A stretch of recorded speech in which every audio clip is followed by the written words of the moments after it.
Pourquoi on ne mélange pas les photos des vivants et des défunts? Si on ne mélange pas les photos de vivants avec les défunts, c'est bien particulier. C'est parce que l'énergie des défunts va se déposer sur les photos des vivants et c'est pas bon. Dans vos portefeuilles, si vous voulez porter des photos de personnes décédées, vous les mettez à part et les vivants, vous les mettez à part. Dans des pêle-mêles, si vous mettez des pêle-mêles à la maison, vous savez, des pêle-mêles exposés, des photos de vos ancêtres ou quoi, vous essayez de faire 2 pêle-mêles, je suggère. Un pêle-mêle qui sera pour les défunts et un pêle-mêle qui sera que pour les vivants. Pareil pour l'autel de prière. Pareil pour l'autel de prière.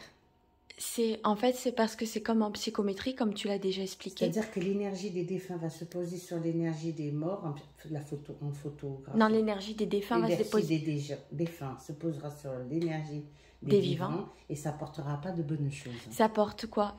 On peut penser que ça porte la protection, mais ça va vampiriser au niveau énergétique les personnes qui sont Donc, vivantes. Ça peut les rendre dépressifs, fatigués? Fatigués, un peu dépressifs ou nostalgiques, pas bien du tout.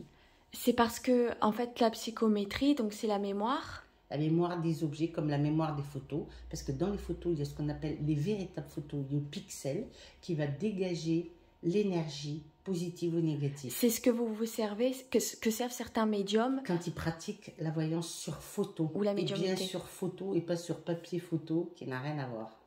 Quand on pratique la médiumnité en salle, certaines personnes se servent des photos. Voilà. Et l'idéal, c'est d'avoir ce qu'on appelle, quand on pratique la médiumnité en salle, d'avoir des véritables photos. Mais aujourd'hui, ça ne se fait plus. Donc, puisque tout est retiré sur papier et tout ça, et ça n'a pas la même énergie. Et tu ne dis surtout pas de couper les photos en deux. Non.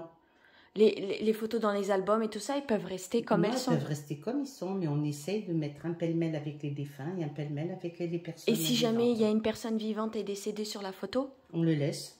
D'accord, mais on les expose pas, on n'allume pas des bougies sur une...